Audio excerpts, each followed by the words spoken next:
Today we are going to look at the philosophy of African time and possibly why the West got time wrong.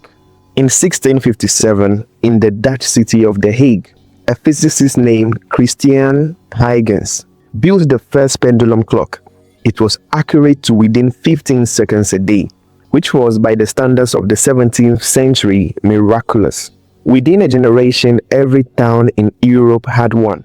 Within 2 generations, every factory floor had one. Within 3, every schoolroom had one. And by the time the steamships left Liverpool and Lisbon and Marseille for the coast of Africa and Asia and the Americas, the clock was no longer a tool. It became a theology.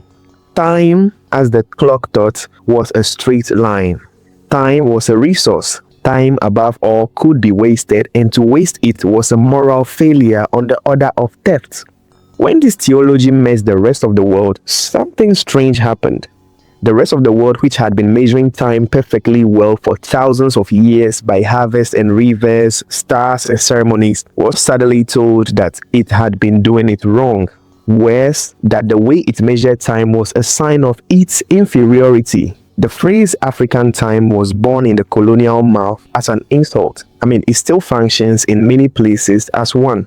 Today, I want to argue that the insult was backwards, that the people who got time wrong were not the Africans but the colonizers who could not understand what they were looking at. We are in the 21st century, drowning in time. We have more time-saving devices than any civilization in history. We have algorithms that compress decisions, machines that compress communication, and vehicles that compress distance. And yet, ask any honest adult this question: do you feel that you have enough time? And almost no one will say yes. Our calendars are full, our weekends scheduled, our children are exhausted, our parents are exhausted as well. Our friendships have shrunk to text messages because there is no time for the long phone call. We have, at the level of civilization, more time than any humans have ever had, and at the level of experience, less. Something has gone wrong with our relationship to the hours. The German sociologist Hartmut Rosa, in his 2005 book Social Acceleration, calls this the great paradox of modernity. We invented speed to free ourselves, and the speed became our master.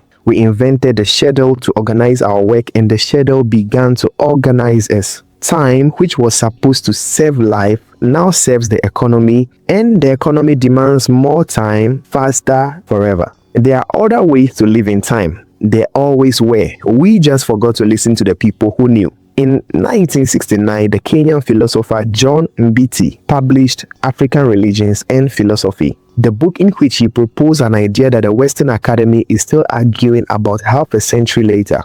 Time, for many African societies, as Mbiti wrote, was not a straight line stretching from a distant past into a distant future. Time was two-dimensional, a long, vibrant past, what Mbiti called Zamani, the deep time, and a living, breathing present, what he called Sasa, the now time. The future in this scheme was not a place, it was more of a possibility.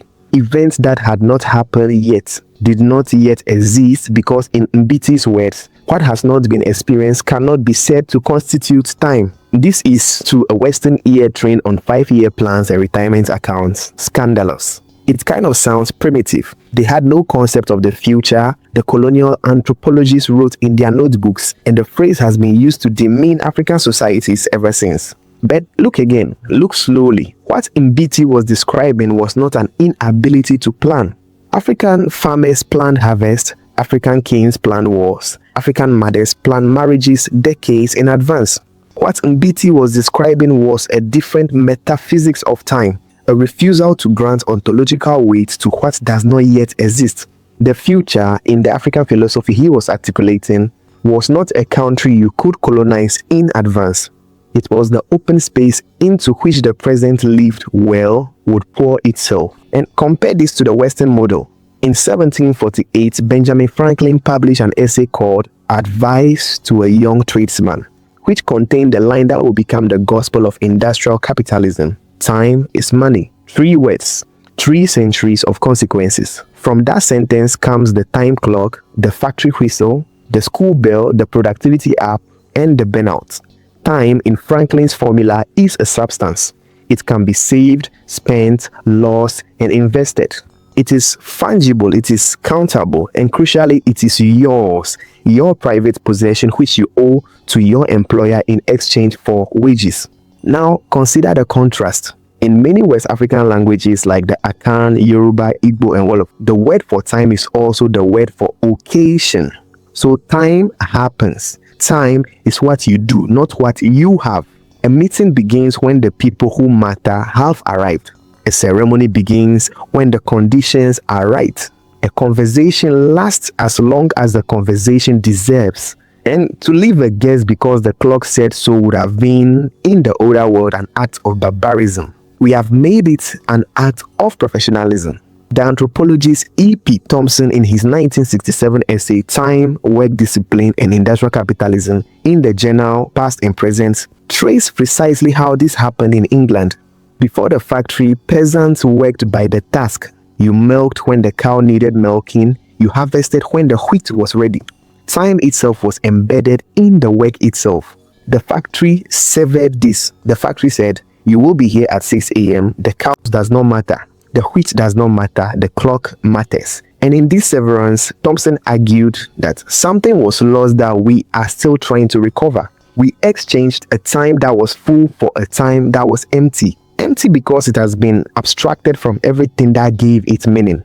The Senegalese poet and statesman Léopold Sédar Senghor wrote in the 1960s of what he called the rhythm of African time, a time that was not divided into discrete identical units, but that flowed in pulses like drumming, with moments of intensity and moments of rest, moments of gathering and moments of dispersal.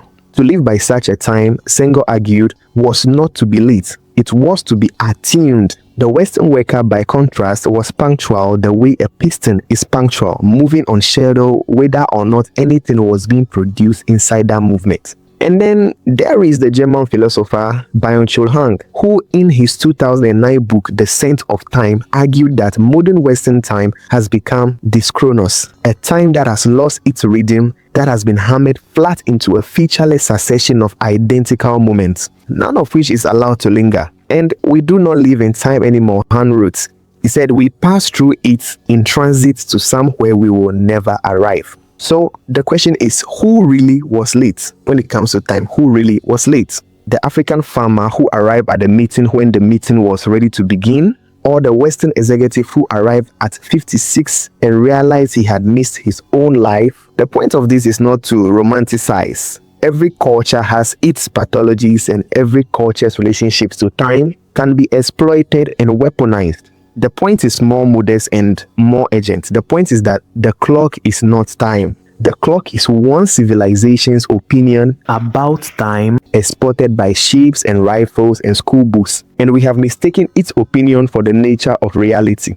There is another opinion which is older and arguably wiser that says that time is what is happening. Time is the texture of the present. It is the depth of the past you carry inside you. Time is the relationship, the harvest, the conversation, and the moments of attention. The future will arrive on its own. Your job is to be available for when it does. So you do not have to leave your job to live this way.